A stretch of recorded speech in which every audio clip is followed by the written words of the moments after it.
Y a esta hora está ya con nosotros Caroline Ávila. Ella es catedrática de la Universidad de El Azuay, experta en comunicación política. Pues, Caro, muy buenas noches, gracias por acompañarnos. Hola Sería, Rosana, sería importante conocer muchas cuáles gracias. son tus observaciones, tus lecturas respecto de cómo se está dando esta campaña electoral, cómo pinta el balotaje del 15 de octubre. Bienvenida.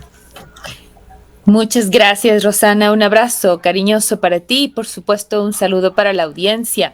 Y en efecto te estaba escuchando los comentarios, un pequeño resumen de lo que había pasado durante el fin de semana y de alguna forma cómo se van posicionando ciertos grupos que de una u otra manera tienen cierta injerencia más allá en los votantes, en la conversación política. En el caso, por ejemplo, tú mencionabas de los organismos asociados con los grupos de trabajo, con ciertos gremios que organizan al sector laboral. Que de alguna manera han dicho que no van a apoyar a ninguna de las dos posturas. Es evidente que a la postura de Noboa no le iban a hacer el coro, ¿no? Por todas las declaraciones que se han escuchado y a su vez, ¿no es cierto?, por la incidencia, diremos, ideológica que de alguna manera está en contraposición con la postura de estos gremios. Y sí, por supuesto, llama la atención que no han logrado acuerdos con el ticket más progresista, diremos, que está a este momento en la segunda vuelta, que es el del correísmo, y esta falta de acuerdos y de asociaciones en algún minuto le llegará a pesar, me parece a mí, porque si bien es cierto, no son gremios que hoy en día están fortalecidos o con fuertes movilizaciones, pero estos apoyos al final siempre van sumando, sobre todo porque construyen una narrativa optimista. Por el otro lado, en el caso de el candidato Noboa, es evidente que hay un ánimo mucho más proclive hacia él por el sector empresarial, por el sector de los inversionistas. Estuve revisando, por ejemplo, la página de Bloomberg, que es una página que en términos noticiosos está siempre involucrado con temas económicos y tal. Y por supuesto, pues, ¿no? El saber que existe una suerte de continuidad en la política económica que se puede dar de ganar Daniel Noboa, pues para los inversionistas esta sería una postura más tranquila para ellos, más sosegada, ¿no es cierto?, en cuanto a sus inversiones, y eso sería un poco más atractivo, y por eso probablemente las ideas sobre el descenso en el riesgo país. Pero si se fija toda la inestabilidad que el indicador de riesgo país ha tenido, sobre todo en los últimos meses, muy en el reflejo de la inestabilidad y la violencia política que el país tiene. Indistinto de quién gane, va a ser muy difícil poder cumplir la promesa que acaba de hacer, que es el de reducir el valor de los combustibles. De hecho, el anuncio del gobierno es que el día de mañana va a volver a subir el valor de los combustibles. Entonces, indistinto de una reducción del riesgo país, que en efecto hay una leve reducción a partir del resultado de la primera vuelta, no están reduciendo los combustibles. Entonces, el argumento que acabamos de escuchar de este fin de semana, dado como promesa al sector de la transportación, no necesariamente tiene asidero. Sobre todo, insisto, porque el manejo político tiene fuerte inestabilidad, por ejemplo, en términos del indicador de riesgo país publicado precisamente por Bloomberg. Ahora, Caro, han empezado también a circular en estos días ya una serie de encuestas que dan cuenta de cuáles podrían ser los resultados del balotaje. En la gran mayoría, al menos en las que yo he podido revisar, el candidato Noboa, el candidato de la derecha, estaría por arriba, en algunos casos con entre 7 y 10 puntos de diferencia sobre la candidata del correísmo, Luisa González. Sin embargo, hay otras encuestas en las que prácticamente hay un empate técnico. Justamente el día de hoy revisaba encuesta que publicaba Jimmy Jairala. Él advertía que esta venía de un sector privado, de un sector empresarial, y que prácticamente había un empate técnico. Esto es importante, sin duda alguna, de analizar, porque queramos o no, confiemos o no en las encuestas, tienen un impacto en la toma de decisiones, pero quizás esto lo que nos mostraría es que el correísmo no ha logrado superar ese porcentaje del voto duro que ha venido teniendo siempre, ¿no? Es alrededor del 30%, pero más allá de eso, no ha logrado captar una nueva votación, y que en esta segunda vuelta electoral ese importante número de indecisos, o de quienes se declaran correístas o no correístas, ese voto más bien estaría yendo a Noboa. En primer lugar, Rosana, creo que hay que tener un cuidado ético como periodistas que somos, sobre el manejo de las encuestas. O sea, yo creo que Jimmy Jairala comete un error enorme al publicar información que se sabe que no está contrastada, que no tiene ninguna metodología, que no existe una comprobación científica de la metodología ni de lo que está presentando. Y yo creo que hoy en este país una encuesta que solamente se presenta con Quito y Guayaquil es absolutamente insuficiente, que es lo que presenta Jimmy Jairala. Me parece, por el otro lado, que lo único que queda claro es que existe una interesante indecisión. Click Research, que es una de las encuestas que ha presentado metodología y que se ha publicado haciéndose cargo de los números que se exponen, pone una indecisión en un 32%. Su metodología no es online, su metodología es distinta, y sin embargo está con ese nivel de indecisión. ¿Qué quiere decir? Que la gente, cuando se le pregunta, ¿tomó ya usted una decisión? El 32% de la población todavía dice no, aún no. Ahora, el momento de establecer una favorabilidad, es decir, por dónde se inclina más para el 1 y 2 de septiembre, para esa fecha que fue presentada, levantada esa información con papeleta, ¿es verdad? La gente tenía un poco más de favorabilidad por la candidatura de Daniel Noboa que por la candidatura de Luisa González, y eso está muy bien claro, muy entendido por sobre todo la fuerte conversación negativa que tiene el correísmo, y está clarísimo. Por ejemplo, el momento en que Daniel Noboa menciona en las mismas redes sociales, se pone el clip diciendo que la gente requiere una operación, no hay medicamentos en los hospitales y por lo tanto roba, se mete a la cárcel a propósito, se hace coger preso para que le operen el cálculo renal, pone como ejemplo, mostrando un total desconocimiento de la situación carcelaria. No es esa expresión, por ejemplo, inmediatamente recogida en la conversación mediática. Sí lo es el horroroso lapsus, porque hay que decirlo, ¿no es cierto?, de comparar las condiciones de bienestar entre Ecuador y Venezuela que hace Luisa González. Y eso sí termina siendo absolutamente potenciado en tanto la conversación digital como en la conversación mediática. Entonces, existe una animadversión, es decir, mayor rechazo hasta cierto punto en la conversación política con la candidatura del correísmo. Eso no hay ninguna duda. Entonces, romper ese rechazo cuando ya la situación se polariza, siempre ha sido el gran desafío que tiene el correísmo, y eso tiene que levantarse, ¿no? Para que ellos puedan, de alguna manera, como bien tú explicas, tratar de vencer esos techos, esos topes. Y ese es el gran dilema, pero tampoco creo que Daniel Noboa tenga este minuto ganada la situación y mucho menos con los altos márgenes que en algunos de los casos se plantea. Por el otro lado, me parece muy interesante la propuesta que hace Merchante de Comunicaliza. Esta es una metodología distinta, es una metodología online. Son 6,000 casos los que presenta precisamente para poder darle más robustez a su metodología. No tiene tanta indecisión en lo online, plantea solo un 12% de indecisión.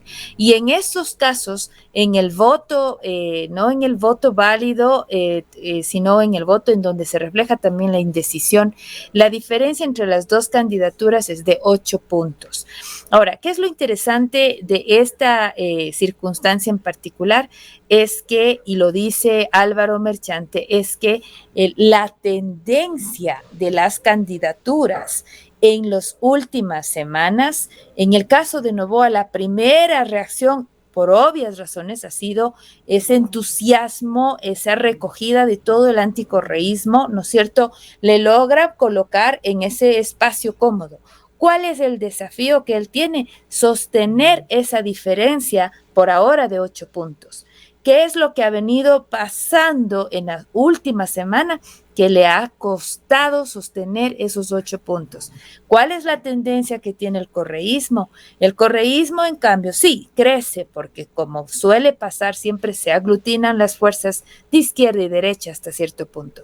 Pero el correísmo tiene posibilidad en estas últimas 3 semanas de crecer un poco más. Tienen techos, por supuesto, pero ha sido capaz de recoger con un poco más de lentitud, es verdad, pero mientras que el otro está perdiendo un poco esa viada, la otra, la candidatura de Luisa González, ha sido capaz de ir recogiendo. Entonces son las tendencias.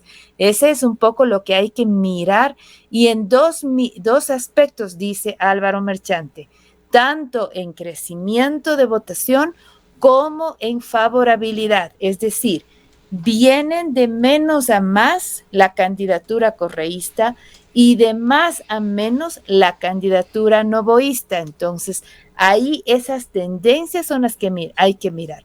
¿Qué es lo que pasaría, por ejemplo, cuando veamos los nuevos datos, ahora el 15 de septiembre? ¿Y qué pasará cuando veamos los datos que se recojan el 2 de octubre? Es decir, luego del en debate. una conversación post-debate. Por esa razón, a mí me parece que en este minuto no es bueno hacer lo que está diciendo Jimmy Jairala, por ejemplo, ni tampoco asegurar ya que no sé, que ya no están los correístas ganando votos, o decir ya, por ejemplo, que Noboa está en empate técnico, porque estamos todavía con mucho tiempo de campaña entero. La campaña oficial ni siquiera está lanzada y es importante que la gente sepa que no existen presiones aún, que tiene tiempo para decidir, para escuchar, para contrastar, siendo muy cuidadosos, sobre todo como periodistas y como medios de comunicación, muy cuidadosos en la información que presentamos a la opinión pública. Ahora, Caro, ¿cuánto crees tú que pueda pesar en estos días, lo que ha sido estos días, las declaraciones, el aparecimiento, las posiciones de los candidatos a la vicepresidencia, del candidato Andrés Arauz como de la candidata Verónica Abad? Ambos, al parecer, han tenido declaraciones un poco desatinadas, bueno, bastante desatinadas, diría yo, en algunos casos, pero esto pesa a la final. ¿Cuánto puede pesar a la final en estos nuevos datos que tú manifiestas? Vamos a ver qué pasa el 15 de septiembre y bueno, luego veremos lo que pase después del debate. Por supuesto. De nuevo, volvamos a Comunicaliza, y que es la empresa que va midiendo como una suerte de, precisamente porque la metodología es online, le permiten hacer mediciones más acotadas. Ya y ellos, por ejemplo, identificaron que hubo una suerte de corte en el crecimiento que tenía la candidatura correísta en la primera vuelta, cuando se hace público la conversación sobre los ecuadólares, que ese fue, diremos, no es que ese momento lo dijo Andrés Arauz, ya lo había mencionado en febrero pasado, en el contexto de la posible dolarización de Argentina. pero que lo trae a colación en su momento Vanegas, Ricardo Vanegas, el asambleísta, exasambleísta, y que se hace público en La Posta, que es un muy buen agitador por la cantidad de audiencia que tiene, ¿no? Entonces, el momento en que esto agita la conversación digital, ya Golden es una empresa que hace un muy buen estudio sobre la conversación digital con su metodología de Social Alert. Ya ellos identificaron ese pic y esa animadversión de la gente sobre el concepto, y no se diga luego la recogida en la conversación mediática, ¿no? Por supuesto, hubo toda una seguidilla de noticias y tal.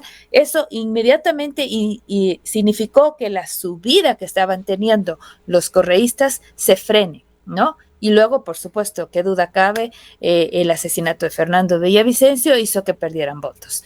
¿Qué es lo que sucede en segunda vuelta? El escrutinio político y mediático que Daniel Noboa no tuvo porque nadie le tenía en el radar, ahora sí tiene. Y sobre todo tiene, porque así es el escrutinio mediático y político, y aquí me van a tener que disculpar, yo no puedo decir que esto es campaña sucia, esto es simplemente el escrutinio público, político y mediático. Y en este caso se trata de extraer la información y las declaraciones dichas por la candidata Verónica Abad en este caso, ¿no es cierto? O por el candidato Daniel Noboa, porque también a él le sacan sus clips de lo que dice en los mitines, ¿no es cierto? Y lo que hacen es exponer esto en los distintos espacios de la conversación política, que, como digo, en primera vuelta no se tenían porque no estaban en el radar. Entonces, cuando salen ahora, inmediatamente pillan esto en la conversación, pero con mucha menos fuerza que se daba en el ámbito del correísmo. Ahí hay un desbalance, tanto en los pesos de las redes como en los pesos de los medios, pero principalmente en los pesos de los medios. En el último análisis que hicieron de nuevo los de Golden, hicieron dos entregas. En la segunda entrega, inmediatamente identificaron que quien estaba creciendo en negatividad, en mayor cantidad de comentarios negativos en las redes sociales, era Daniel Noboa. Por eso justamente me refería a la pérdida de votos que estaba teniendo. A veces la gente no se da cuenta de esos detalles, y es porque, claro, de 23%, 22% que saca en la primera vuelta y ahora teniendo más del 40% de intención de voto, siempre me dicen, pero ¿cómo dices que pierden votos? Y yo me refiero a que pierde en el sentido de que tenía mayor cantidad de intención de voto y comienza a perder por los ataques que está recibiendo, porque está en el ruedo de una conversación negativa. Y cuando se miran los tweets, los posteos en Facebook, los mensajes en TikTok asociados a Daniel Noboa, pues en este momento tiene un 45% de mensajes negativos. Es el candidato que tiene mayor negatividad en este minuto. Entonces, y es por esta cantidad de información. Ahora, entra lo de Venezuela en la conversación y ahora es Luisa González quien le está empatando en negatividad en esta última semana. En la tercera entrega del análisis que ha hecho Golden, identifican eso, pero sigue estando primero en negatividad todavía Daniel Noboa y principalmente atado a los ataques que recibe Verónica Abad por sus, además es que tiene cada perla, pues, ¿no? O sea, qué duda cabe, pues, ¿no? Por los ataques que diremos que ella está recibiendo, le están comprometiendo en una conversación negativa alrededor del candidato. Ahora, esto, por supuesto, Rosana, no podemos decir que ya eso ya está perdiendo votos. No, todavía no se ata esto a la votación. Ahorita nada es definitivo.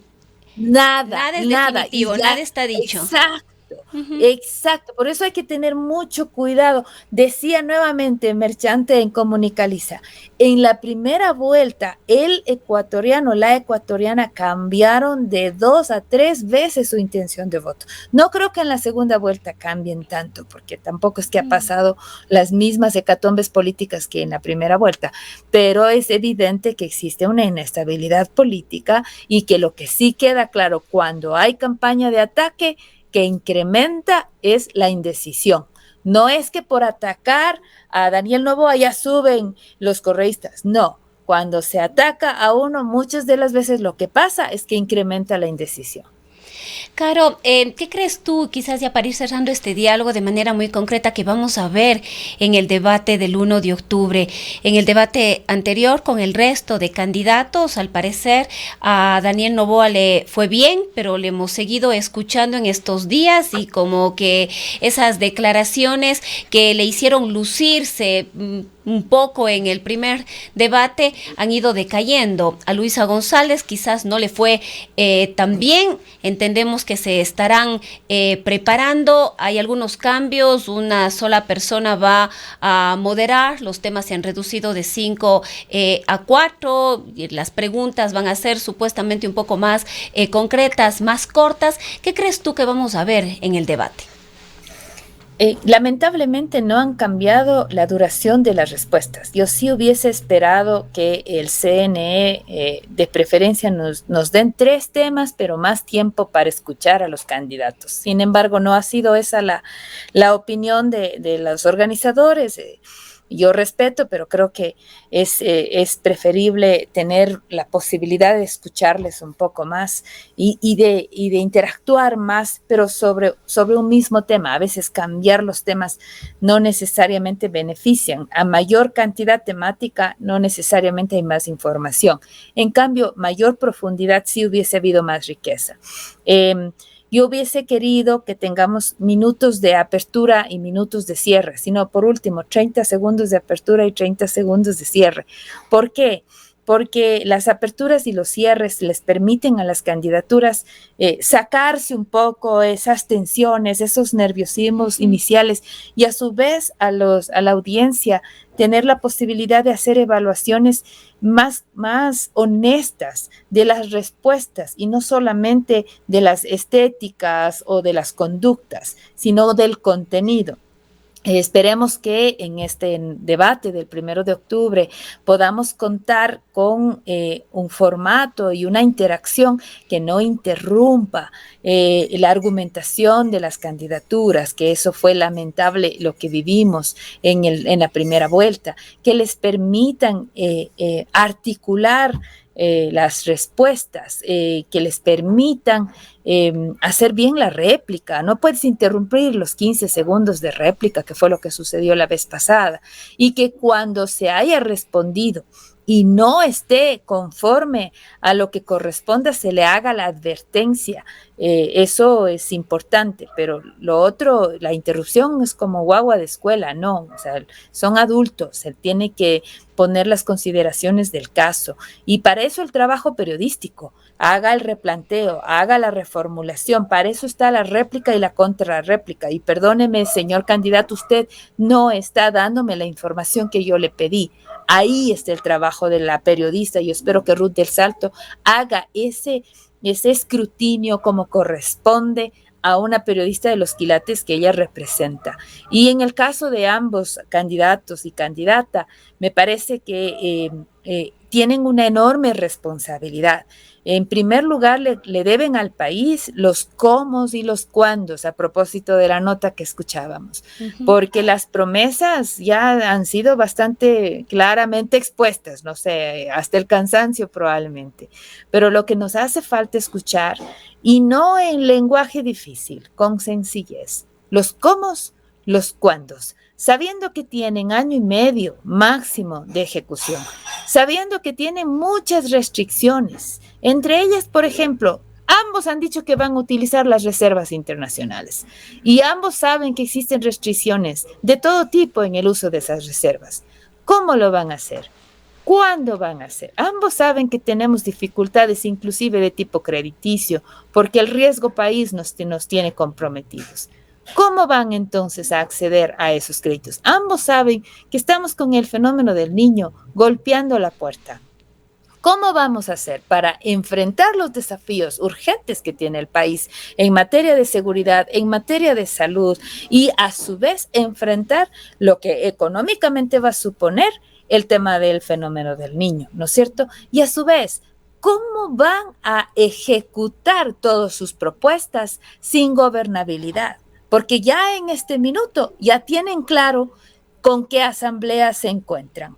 ¿Cómo lo van a hacer? Y que no sea la respuesta es como lo hice cuando fui asambleísta, porque evidentemente esa no es suficiente carta. Necesita el país encontrar respuestas concretas y específicas. Yo creo que la candidatura que sea capaz de responder con mayor claridad, sin necesariamente atacarse, pero responderle al país con coherencia y con claridad el cómo y el cuándo, probablemente se pueda sentar en Carondelet el 15 de agosto. Bueno, Caro, El 15 de muchísimas. octubre. 15 de octubre. Queremos agradecerte por haber compartido esta noche. Un gusto también. Gracias por la invitación. Ha sido la doctora Caroline Ávila, experta en comunicación política, catedrática de la Universidad de la SOAY. Son las 19